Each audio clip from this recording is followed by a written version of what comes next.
ብስሚላህ አሰላሙ አለይኩም ወራህመቱላሂ ተዓላ ወበረካቱሁ። እንዴት ናችሁ? አላችሁ? አልሐምዱሊላህ። የአላህ ሰላምና ሰላምታ እናንተ ላይ ይሁን። እንዴት ናችሁ? ዝምታዬ ሰብሬ እንግዲህ ብቅ ብያለሁ። ሰሞኑ በዚህ 2 ቀን ውስጥ ሶሻል ሚዲያ ላይ እየተራመደ ያለው ነገር እየሰማችሁት ነው። በጣም አፍ ሲከፈት ጭንቅላት ይታያል ይባላል። ሶሻል ሚዲያ ላይ ወጣችሁ ሰውነን ብላችሁ በየቦታ ሆናችሁ አፋችሁ የምትከፍቱ ሰዎች ለማን ነው እያወራ ያለውት? እኔ ማን ነኝ? ያ ሰው ደግሞ ምን አይነት ክብር ያለ ሰው ነው? ምን አይነት ጥሩ ሰው ነው ብላችሁ ልታስቡ ይገባል ከማውራታችሁ በፊት። ሁሉም አፋለኝ ብሎ ሶሻል ሚዲያ ላይ ወጥቶ ያወራል። ወንድሞቼ ሶሻል ሚዲያ ሁሉም እኩል አድርጓል። አትሳሳቱ። ጭንቅላት ካላችሁ ኡስታዝ አቡበክር ማለት ለኢትዮጵያ ይቅርና ለኢትዮጵያ ውስጥ ያለው ሙስሊም ይቅርና ለክርስትና እንኳን የኢትዮጵያ ብልጽግና በሚባለው ላይ ይሄ ለውጥ ያመጡት ውስጥ ከአንዱ ኡስታዝ አቡበክር ነው።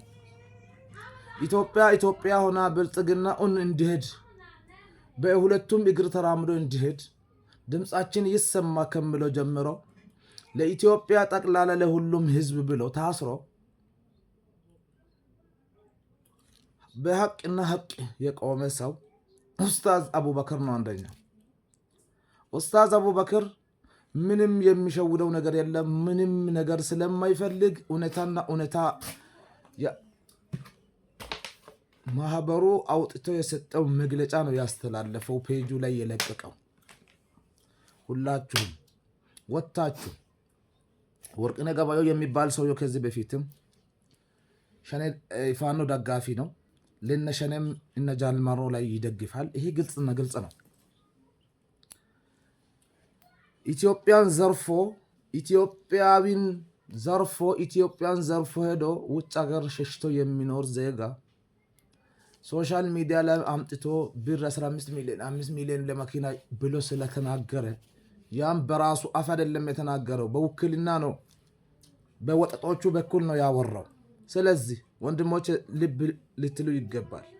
የምናወራው ነገር ምንድነው ብላችሁ ገምቱት። መጀመሪያ ማን ላይ ነው እያወራን ያለ ነው? ማን ነው እሱ እያወራን ያለ ነው ብላችሁ አስቡት። ደንቆሮ መሆን የለባችሁ። እኛ መስደብ አቅቶን አይደለም። አንድ ምቀኛ ሲበዛ አላህ ከፍ ለማድረግ ሲፈልግ ምቀኛውን ያበዛል ጥሩ ሰው ላይ።